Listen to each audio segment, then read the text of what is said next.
Olá e bem-vindos! Hoje vamos mergulhar na história incrível da Bitcoin. Como é que uma ideia quase obscura, nascida na internet, se tornou num ativo que está literalmente a abalar Wall Street? Vamos a isso? Ok, então a grande questão: por que tanto barulho à volta da Bitcoin outra vez em 2025? Parece que, de repente, está em todas as notícias, em todas as conversas. E a resposta? Bem, a resposta começa com um número. Um número que é, francamente, impossível de ignorar.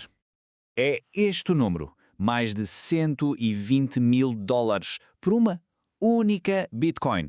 Um valor que disparou e captou a atenção do mundo inteiro. E claro, deixou toda a gente a perguntar-se, mas como é que chegamos aqui? E para termos uma ideia da dimensão disto, o valor total de mercado da Bitcoin passou os 2,4 bilhões de dólares. Bilhões com B. Isto é mais do que o valor combinado de gigantes como o JP Morgan, o Bank of America e o Wells Fargo. Todos juntos. Então a pergunta é óbvia. Como é que uma coisa que começou do zero absoluto atingiu esta escala? Para percebermos isto, temos mesmo de voltar ao início de tudo. Bem, muito antes destas avaliações de bilhões, a Bitcoin era apenas uma ideia. Uma solução para um problema que, acreditem, andava a tirar o sono aos melhores cientistas da computação durante quase 20 anos. E o problema era este, o chamado problema do gasto duplo. É fácil de perceber. Pensem numa fotografia digital ou num fecheiro de música. Podemos copiá-lo e colá-lo às vezes que quisermos, certo? Agora imaginem que o dinheiro digital funcionava assim. Como é que se impedia alguém de gastar o mesmo euro digital 1, 2, 10 vezes? Era este o grande quebra-cabeças. Houve tentativas, claro. Projetos como o DigiCash tentaram resolver isto, mas esbarravam sempre na mesma parede. Precisavam de uma entidade central, de um intermediário, tipo um banco, para verificar e validar tudo. E isso ia completamente contra o grande sonho de ter uma moeda verdadeiramente descentralizada, que não dependesse de nenhuma instituição. E depois, de repente, no meio do caos da crise financeira de 2008, surge este documento, publicado por uma figura completamente anónima, um pseudónimo, Satoshi Nakamoto. E a proposta era radical. Uma solução que pela primeira vez parecia não precisar de bancos. A chave de tudo, a famosa blockchain. A ideia, na verdade, é genial pela sua simplicidade. Imaginem um livro de contas digital, um registro de tudo. Mas em vez de estar guardado no cofre de um banco, existem milhares de cópias espalhadas por computadores em todo o mundo. Quando alguém envia uma Bitcoin, essa transação é registada em todas as cópias desse livro. É público. Se essa pessoa tentar gastar a mesma moeda outra vez, a rede inteira olha para o livro e diz: não, essa já foi gasta. Simples, mas completamente revolucionário. E como se não bastasse, para que não houvesse dúvidas sobre o porquê de tudo isto, Satoshi deixou uma pequena mensagem escondida no primeiríssimo bloco da Bitcoin. Era uma manchete do jornal The Times sobre os resgates governamentais aos bancos. Era uma declaração de intenções, uma crítica clara ao sistema que a Bitcoin vinha desafiar. Claro que ter uma ideia genial é só o começo. Sobreviver e crescer no mundo real, isso é outra história. E a Bitcoin estava prestes a entrar numa espécie de adolescência, uma fase super turbulenta, cheia de dramas e perigos que, por várias vezes, quase acabaram com o projeto. Foram mesmo anos de extremos. Vimos de tudo. Desde aquele momento que hoje é lendário, 10 mil bitcoins a serem trocadas por 2 pizzas, que hoje valeriam uma fortuna inimaginável, até a desastres absolutos. O colapso da Mt. Gox, a maior bolsa da altura, fez o preço cair 90% e quase matou a confiança no projeto. Para além disso, a própria comunidade entrou em guerras civis sobre como a tecnologia devia evoluir, o que levou a divisões e à criação de outras moedas.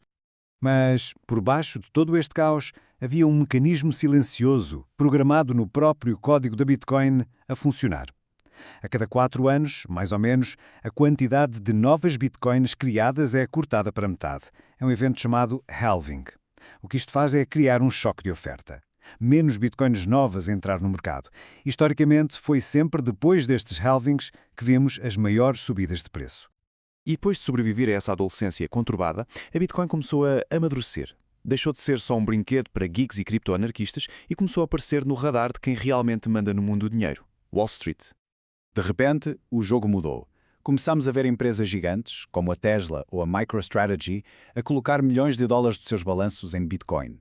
Vimos um país inteiro, El Salvador, a adotá-la como moeda oficial. E o mais irónico de tudo, o governo dos Estados Unidos, através de apreensões de atividades ilícitas, acabou por se tornar um dos maiores detentores de Bitcoin do mundo. Mas o verdadeiro ponto de viragem, a ponte que ligou o mundo cripto a Wall Street, foi a aprovação dos ETF de Bitcoin. Para simplificar, isto tornou a compra de Bitcoin tão fácil como comprar uma ação da Apple ou da Google. Qualquer pessoa com uma conta numa corretora normal passou a poder investir sem complicações. E isto abriu completamente as comportas ao grande capital institucional. E o resultado está à vista. Gigantes financeiros, nomes como BlackRock e Fidelity, precisamente os pilares do sistema que a Bitcoin queria desafiar, estão agora a gerir dezenas e dezenas de bilhões de dólares nestes fundos. Reparem no fundo da BlackRock, quase 100 bilhões de dólares. É uma ironia incrível, a rebeldia a ser abraçada pelo sistema. Ok, então, com tudo isto, quem se interessa hoje por Bitcoin tem basicamente dois caminhos muito diferentes que pode seguir, e cada um tem os seus prós e os seus contras. E o que vemos é uma divisão curiosa no mercado.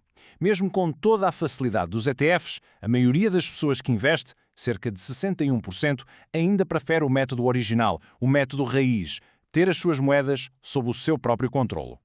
No final do dia, a escolha resume-se a uma troca. Controlo versus conveniência. A posse direta significa que as moedas são mesmo nossas. É a filosofia original de ser o nosso próprio banco. Mas isso também significa que a responsabilidade pela segurança é 100% nossa.